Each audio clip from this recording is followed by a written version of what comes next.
Welcome, restless dreamer.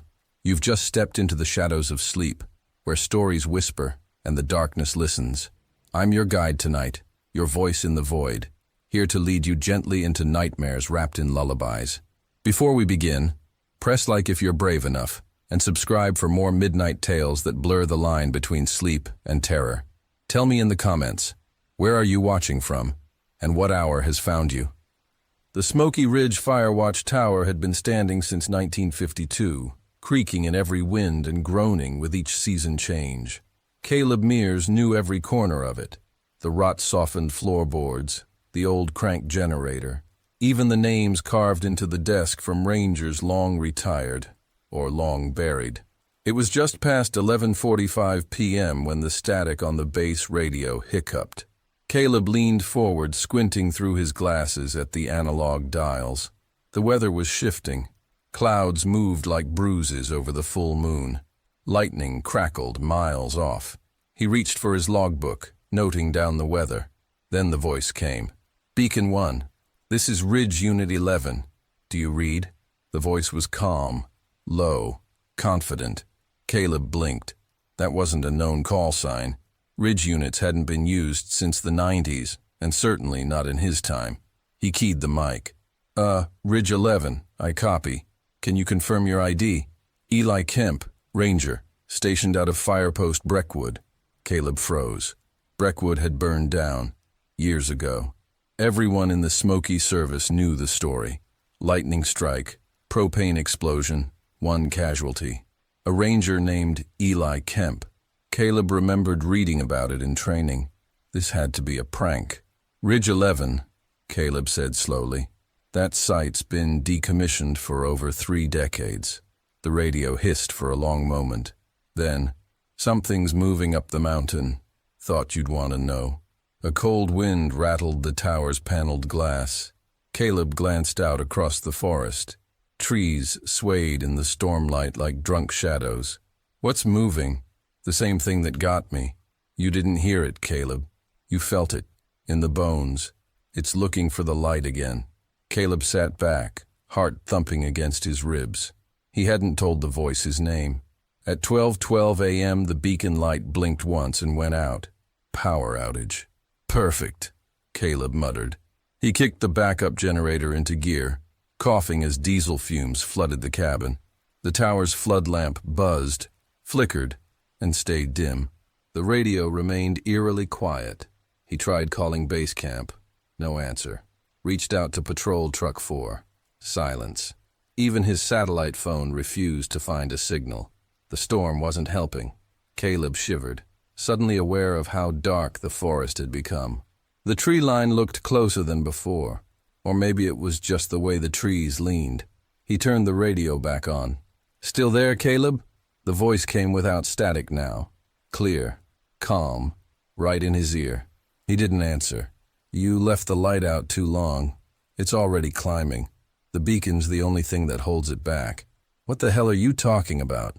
Caleb said, gripping the mic. "Who are you, really?" A pause. "Check under the floorboard. Under the desk. Bottom left plank." The signal cut. He hesitated, then pried up the warped wooden board. There was something stuffed into the crawl space. He pulled out a plastic-wrapped field journal, stained, brittle. The name E. Kemp written across the cover in faded red ink. He opened it. The first page showed check-in logs, weather reports, routine ranger stuff. The last entry was different. July 4th, 1994. I saw it again near marker 83. It doesn't walk right, doesn't make noise, but I swear it watches. It gets into you. If the beacon light goes out, it comes closer, like it's drawn to darkness. They think I'm crazy. Maybe I am. But if you're reading this, keep the light on, or run. Caleb sat very still. The wind had died. The forest, silent. Then a new sound. 3 soft knocks on the tower's metal stairwell. Deliberate, measured. Someone, or something, was climbing up. He shut the light. Killed the generator. Darkness swallowed the room. Only moonlight lit the treetops. Caleb grabbed his rifle, stepped quietly to the window, and peered down the stairwell. No one there. But the knocks came again. this time from the opposite side, the far side, as if whatever it was had moved without making a sound. He bolted the hatch and backed toward the far wall, clutching the rifle with white knuckles. His breath fogged the glass. His heartbeat thundered in his ears, then scraping, like metal nails against the outside of the tower. Something was circling him, climbing. The voice crackled once more through the radio. "If it reaches the top, you won't know what's you anymore." "What do I do?" Caleb whispered. "Turn the light back on. Make it run." Caleb lunged to the crank generator, wrenching the cord with all his weight. The lamp sputtered, flashed, then roared to life. Light exploded out into the trees. There, just below the platform, he saw it. A figure, gaunt, ash-colored, stretching impossibly tall, skin pulled like wax over sharp bones. Its head snapped upward toward the light, and its eyes, they weren't eyes. They were voids, endless. The thing hissed, retreating down the stairs in a blur. The metal groaned under its weight as it fled back into the tree line. Then, silence again. By sunrise, help finally arrived. Caleb reported everything, except the voice and the journal. He kept those to himself. Search teams found no tracks, no prints, but they did recover a melted ranger badge in the soil near the tower base, scorched black from heat. The nameplate read, E. Kemp. Caleb resigned the next day, but before he left, he replaced the tower bulb with a new one, the brightest they had. He left it on, always.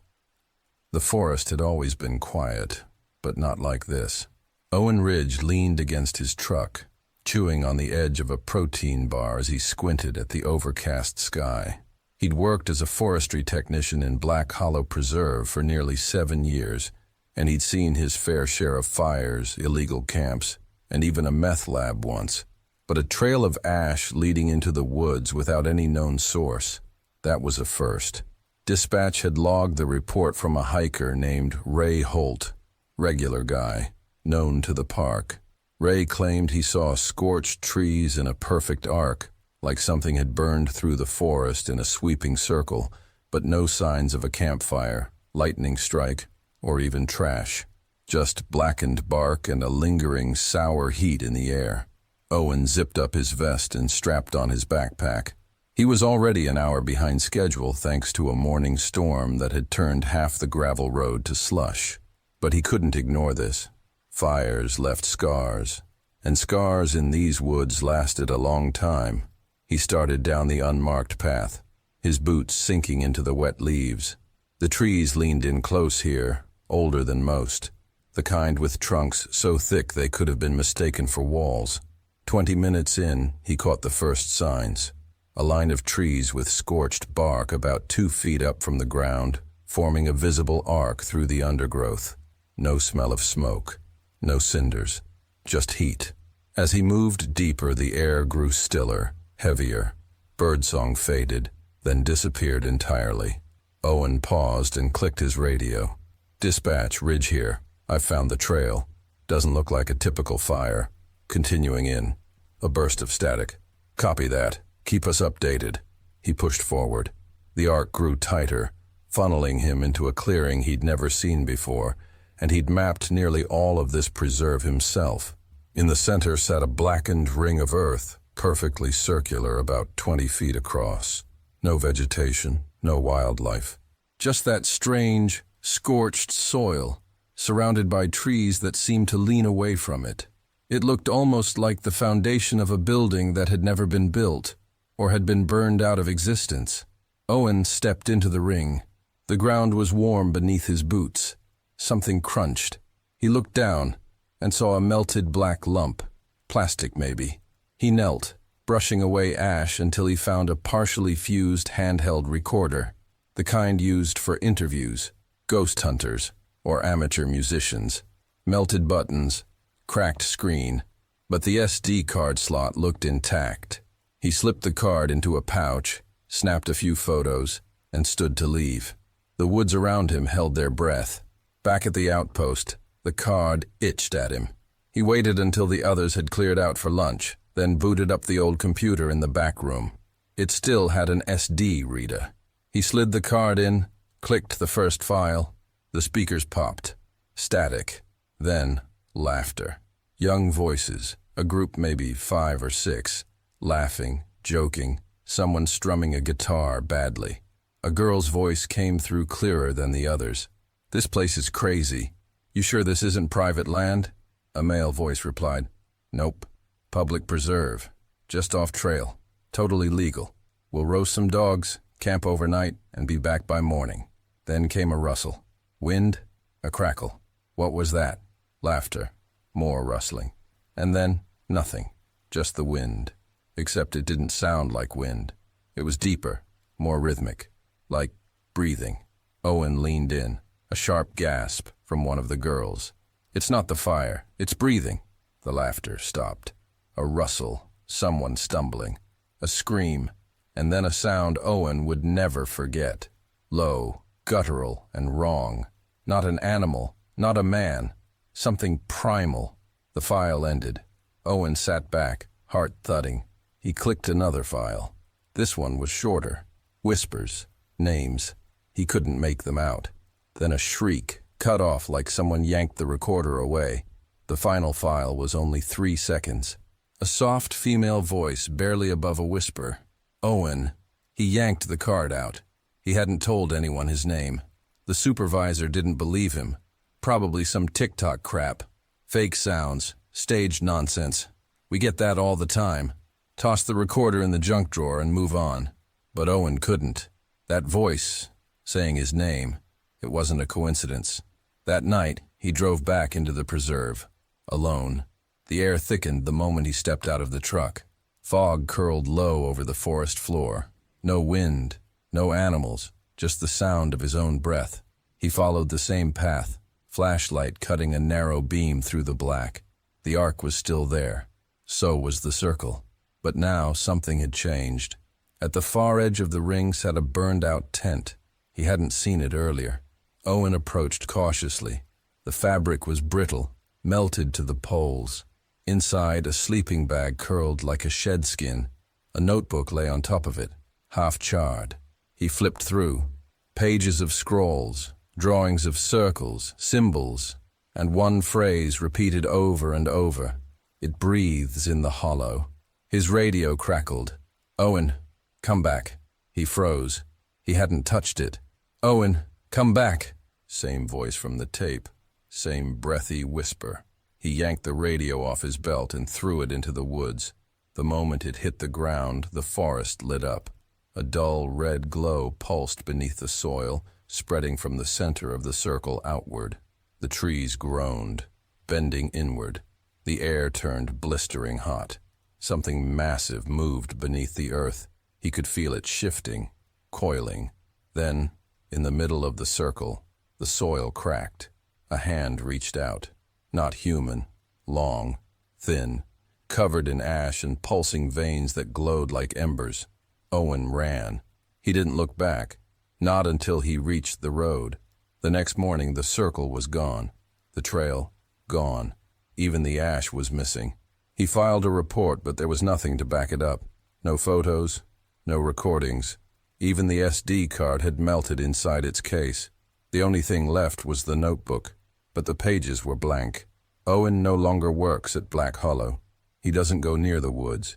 He keeps his windows closed, his lights on, and a camera rolling 24/7. Sometimes, in the middle of the night, his radio crackles. "Owen, come back." The disappearance started like any other case. A hiker gone quiet in the Appalachians. I've been a ranger in this stretch of forest for nearly a decade, and I've seen it all.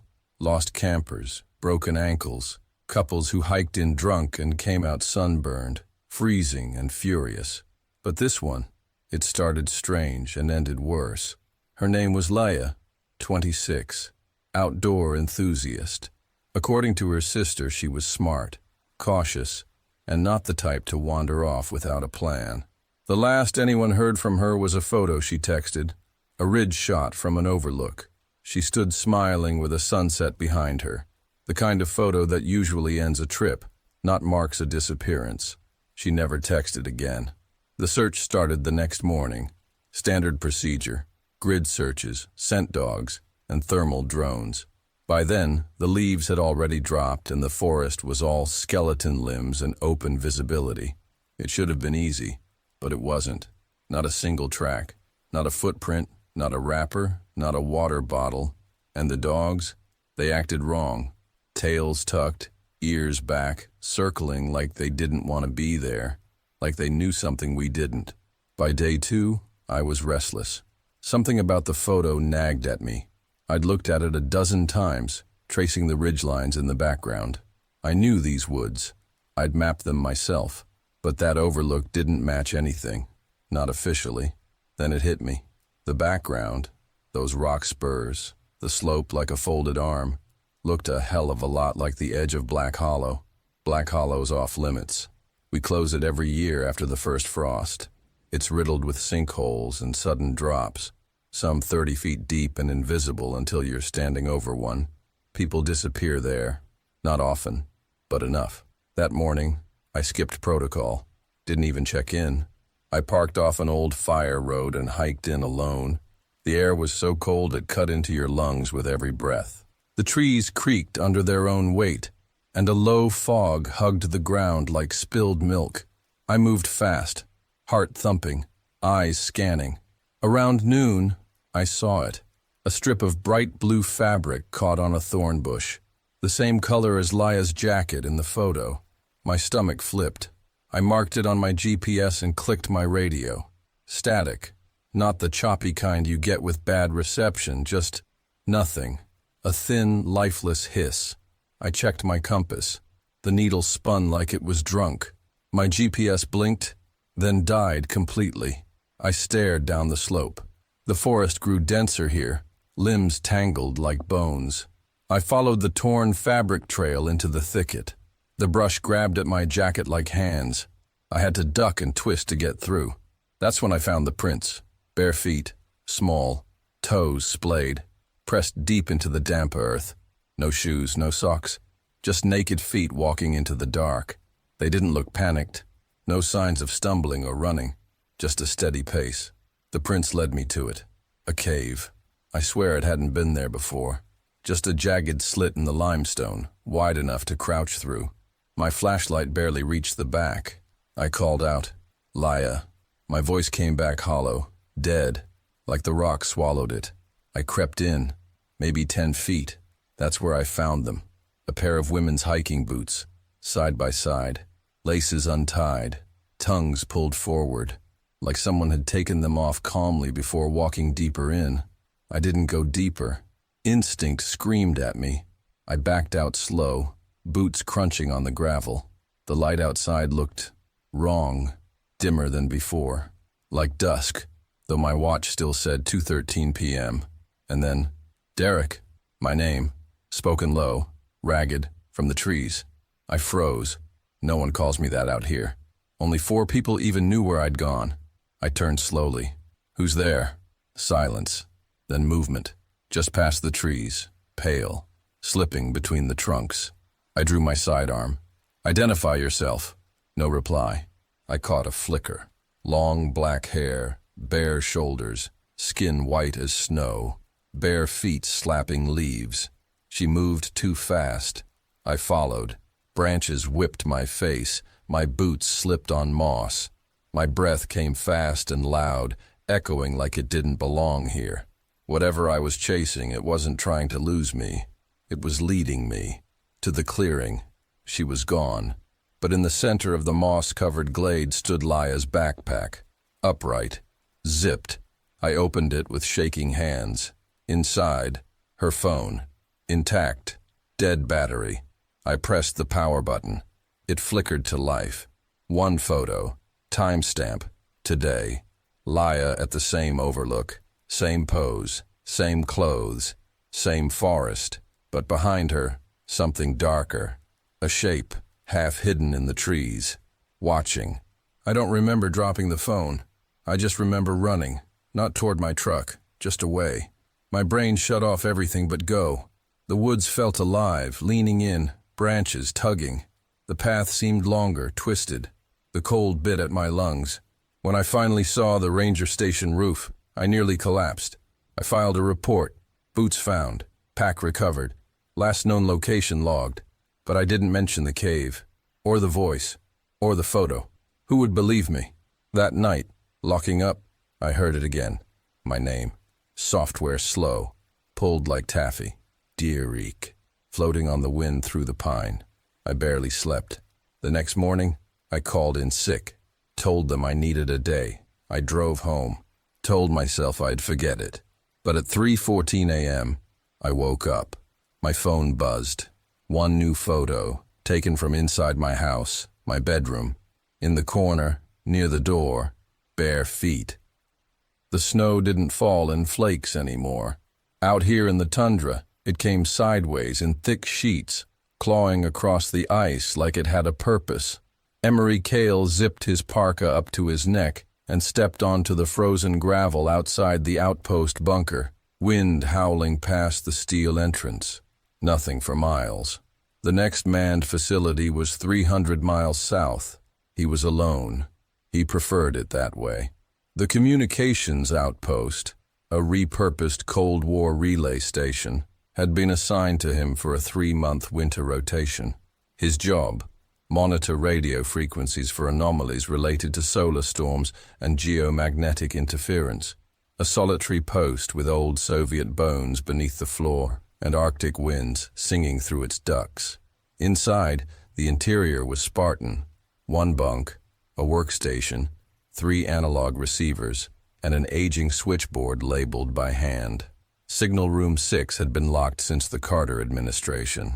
The door to it was warped and rusted, paint flaking in strips. Emery didn't care about the history. He just wanted quiet. The first few days were easy. He logged incoming static, monitored spikes, and cooked powdered meals. The Arctic night swallowed the outpost by the 4th day, leaving him in endless darkness broken only by the low amber glow of filament bulbs and the blinking red light of Recorder B.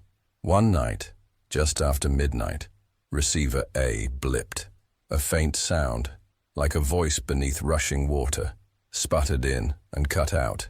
He leaned in. Repeat. Station calling. Say again. Nothing. He logged it, chalking it up to ionospheric bounce back.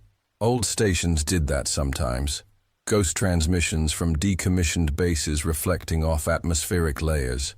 Still, something in the cadence of the voice lingered, like it had said his name.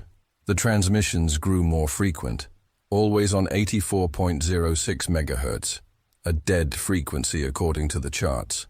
Snippets of distorted audio. One night it clearly said, Emery, Room 6.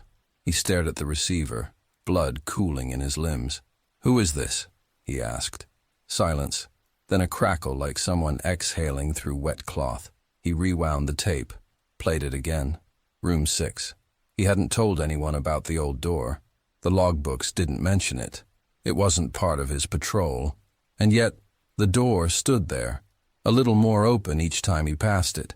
He started avoiding that hallway. He woke to the sound of tapping. At first he thought it was wind knocking a pipe, but it was rhythmic, like Morse code. Dot, dot, dash, dash, dot. He scribbled it down and looked it up. R-E-P-L-Y. The same word appeared on the receiver's screen at 2:14 a.m., glitched in amber text across the frequency monitor. Reply. To what? He checked the wiring. No shorts, no power bleed. He unplugged the receiver completely. It still blinked. He gave in. Dressed in full thermal gear, he took a crowbar and pried open the door to Signal Room 6. It groaned on hinges that hadn't moved in decades. The air inside was colder than outside. Dust clung to every surface, undisturbed but for a single set of footprints, leading to the back wall and stopping. A transmitter sat in the center, humming faintly, but its cables weren't connected to the power grid. The wires had been sheared. Still, it pulsed. All over the walls, red letters flaked in curling paint. Do not answer. Not all voices are ghosts. The signal listens back. He found a torn ledger in a drawer. Each page was a shift log dated weeks. sometimes years, into the future. One entry read, January 17, 2026. Operator Kale compromised. Repeating loop. Replies increasing. Cannot terminate transmission. Not alone. His hands trembled as he flipped to the last page. One entry, dated 3 days from now. Noise in room. Voice matches. Do not reply. That night the receiver screamed. No static, no distortion. A clean voice cut through the speakers like a knife through silk. Emery, do you copy? I need you to open the door. He froze. I'm trapped in room 6, it said again. You closed the door, remember? Let me out. He stared at the hallway. The door to room 6 was closed now. I didn't close it, he whispered. The voice was weeping. You said you wouldn't leave me here, Emery. It's dark again. He muted the channel. The transmission turned on by itself. That's not how this works, it whispered. Sleep abandoned him. Every light flickered. Food tasted like ash. He recorded the voice, played it back. It always sounded like himself. He stopped eating. The radio kept whispering, check the map. One night, he did. A red thumbtack marked the edge of the glacier just west of the outpost. One he didn't place. He suited up and hiked there in the storm, bitter wind tearing through his layers. When he reached the point, he found a shattered trail camera nailed to a tree, long obsolete. It had been recording. He took out the SD card, returned to base and played it back. The footage showed someone standing outside the outpost door at night. Him, but not wearing a parka, not shivering, just watching. The radio hissed as he packed his bag. He was leaving. Screw the protocol. He'd hike to the emergency station, trigger the beacon. But then the voice returned. Different now. Deeper. Layered. You're not Emery Kale. He froze. Yes, I am, he said aloud. The voice laughed. You're the copy, you answered. The light snapped off. Backup power failed. Only the transmitter in room 6 glowed red. He walked toward it, pulled open the door. Inside stood himself, or what used to be. Skin gray, mouth black, eyes filled with static. It stepped forward. You opened the door, it said. Now you transmit. Weeks later, a rescue team arrived. The outpost was powered down. They found signs of panic. Broken equipment, torn logbooks, scratched walls. In room 6, they found an old transmitter still humming, and on the receiver, at exactly 2:14 a.m., a clear message repeated over and over. This is Operator Kale. I'm alone. Please, reply. But no one ever did. It was supposed to be a routine 2-week shift. Glenn Hartley had manned the Crooked Pines fire tower in the Appalachians every fall for 6 years. The Department of Forestry trusted him. He was methodical, sober, and didn't rattle easy. The kind of man who liked to be alone with the wind and the trees. The hike up took him 6 hours, the last 2 through a thicket that looked thicker than it had the year before. Still, the tower stood where it always did, 60 feet above the forest floor, bolted to a concrete base, creaking like an old ship in the breeze. By nightfall, Glenn had unpacked, checked the shortwave radio, and logged his first entry into the station logbook. October 4th, 1800 hours. Skies clear. 0 smoke. The next morning, he found a note folded neatly under the radio set. It wasn't his handwriting. Do not go out after dark. Do not follow the lights. Do not answer the voice. He turned the note over. Blank. No signature. He flipped through the logbook again, certain he hadn't seen it the night before. Nothing was disturbed. The hatch had been bolted shut from the inside. No signs of tampering. He considered logging it. But what would he say? A prank note? Probably from the last guy up here. Though Glenn couldn't recall anyone assigned the previous month, or even the month before that. Still, the days passed quietly. No fires, no hikers, just the trees murmuring below and the occasional burst of static from the shortwave. Until the night of October 9th. Around 2 a.m., the radio crackled. Not static, not lightning, but a voice, muffled, slurred, a man's voice. Leave the tower. Can't stay. It's listening. Glenn bolted upright, still in his sleeping bag. He grabbed the receiver. "Repeat that. Who is this?" "Over." Nothing. Just a thin hum. Then the voice again. Quieter, barely audible.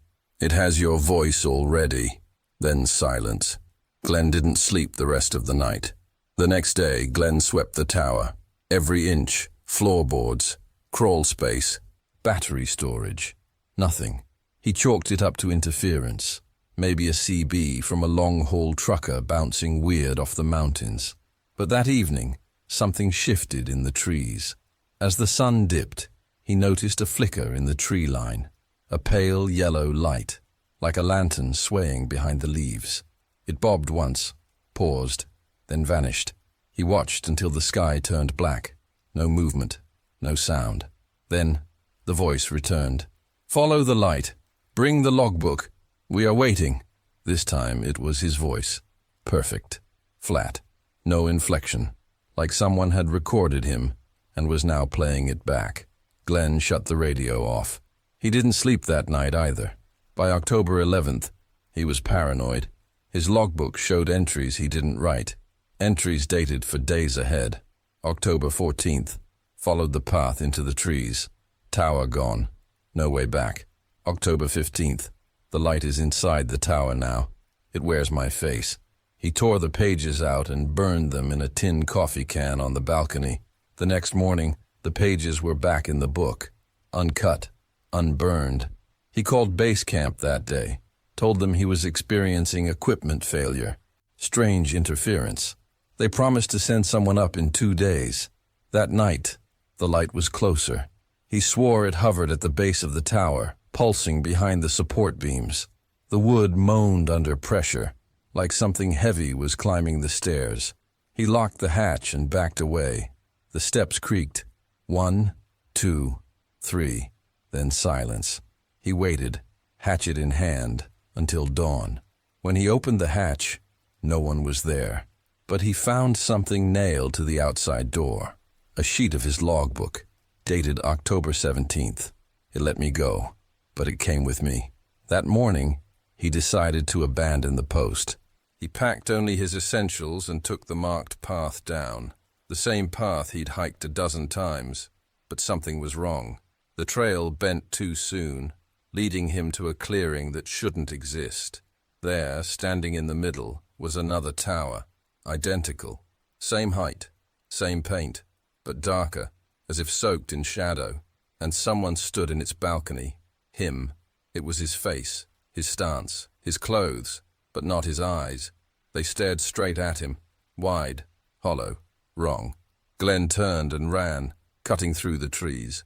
Branches tore at his coat. His pack snagged on bramble. He didn't care.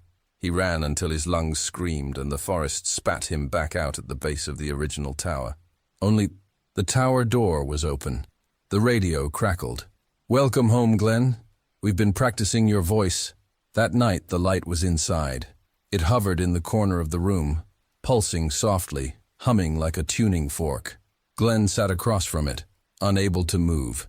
His hands trembled. His skin felt too tight. The light swirled, revealing a shifting silhouette inside, a shape that mirrored his own, frame for frame. When it spoke, it was him, word for word, tone for tone. "Let's write tomorrow's entry, shall we?" Then blackness. He awoke on October 14th, back in his bunk. His gear was unpacked. His logbook sat on the desk, open to a fresh page. The header read, October 14th, return to tower. Integration complete. Outside, the light floated, waiting for its next shift. And when the ranger from base arrived the following day, Glenn greeted him from the balcony, smiling, voice perfect, words rehearsed, almost human.